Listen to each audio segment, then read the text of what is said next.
Assalamualaikum warahmatullahi wabarakatuh. Perkenalkan, nama saya Leni. Saya akan menceritakan sebuah cerita yang berjudul Legenda Rawapening.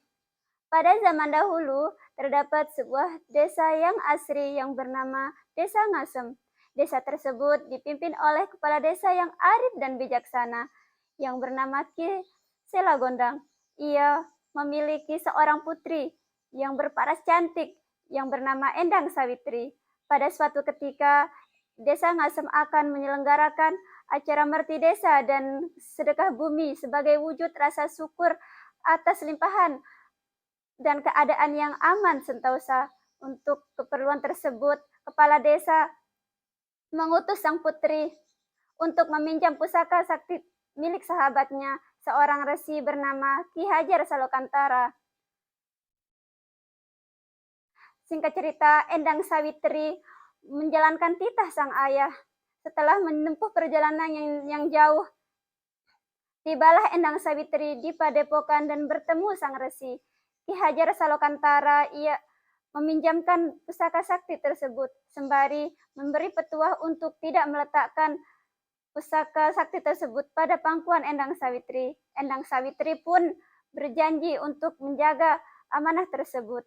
Ia pun pamit pulang, dan dalam perjalanan Endang Sawitri merasa kelelahan dan mengantuk. Ketika beristirahat, tanpa sadar ia meletakkan pusaka sakti tersebut di atas pangkuannya. Dan betapa terkejutnya ketika terbangun dari tidurnya, pusaka sakti itu sudah raib. Endang Sawitri pun panik, tetapi ia tahu tidak ada pilihan lain selain pulang. Sesampainya di Desa Ngasem, Endang Sawitri pun minta maaf pada ayahandanya. Ayah, saya lalai, jawab Endang terbata-bata menjelaskan apa yang terjadi. Ki Selagondang pun menemui Ki Hajar Salokantara, seorang resi. Sang resi berkata, pusaka sakti itu tidak hilang, tapi sudah berpindah ke dalam rahim Endang Sawitri.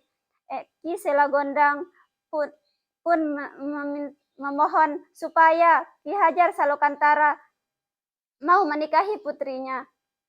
Akhirnya sang resi dan Endang Sawitri pun menikah. Dan betapa terkejutnya Endang Sawitri ketika tak mengetahui anak yang dilahirkannya seekor naga, bukan manusia. Bayi itu diberi nama Baro Kelinting. Baro Kelinting pun beranjak dewasa. Ia pun bertanya pada ibunya, "Ibu, apakah saya memiliki ayah?" katanya. Ibunya pun terkejut. "Iya, Nak. Ayahmu adalah seorang laki-laki yang hebat dan sakti. Kini ayahmu sedang bertapa di Gunung Tolomoyo untuk melepaskan kita dari kutukan pusaka," jelas Endang Sawitri. Ia pun setelah mendengar penjelasan ibunya, Baro Kelinting pun memutuskan menemui ayahnya. Setelah perjalanan yang cukup melelahkan, Baro Kelinting pun bertemu Ki Hajar Salokantara. Ia kemudian meminta Baro Kelinting bertapa dengan mengelingkarkan tubuhnya pada Gunung Tolomoyo,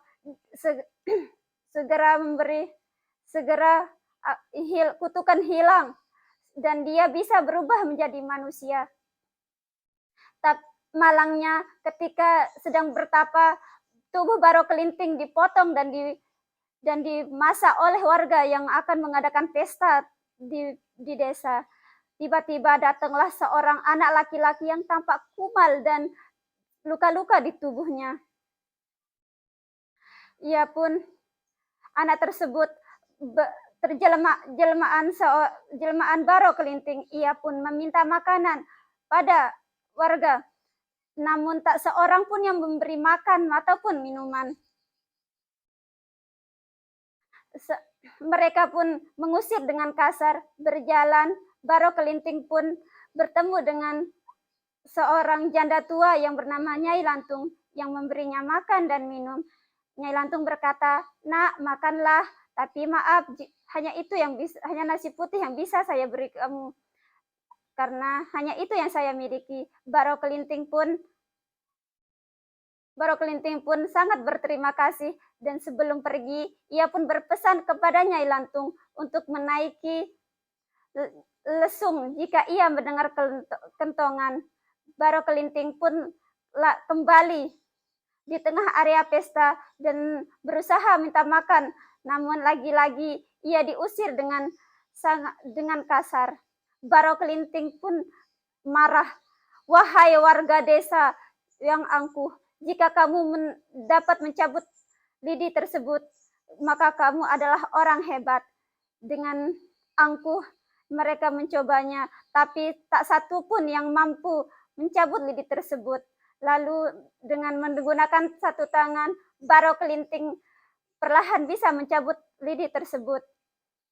Lalu keajaiban pun terjadi.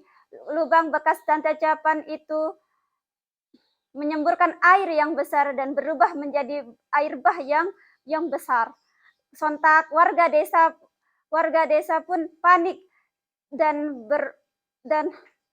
beberapa orang yang memukul kentongan tersebut. Setelah mendengar kentongan, Nyai Lantung naik ke atas lesung sesuai pesan Baro Kelinting.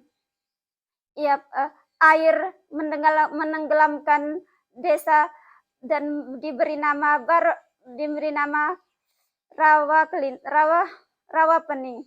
Genangan air bening berubah menjadi rawa-rawa.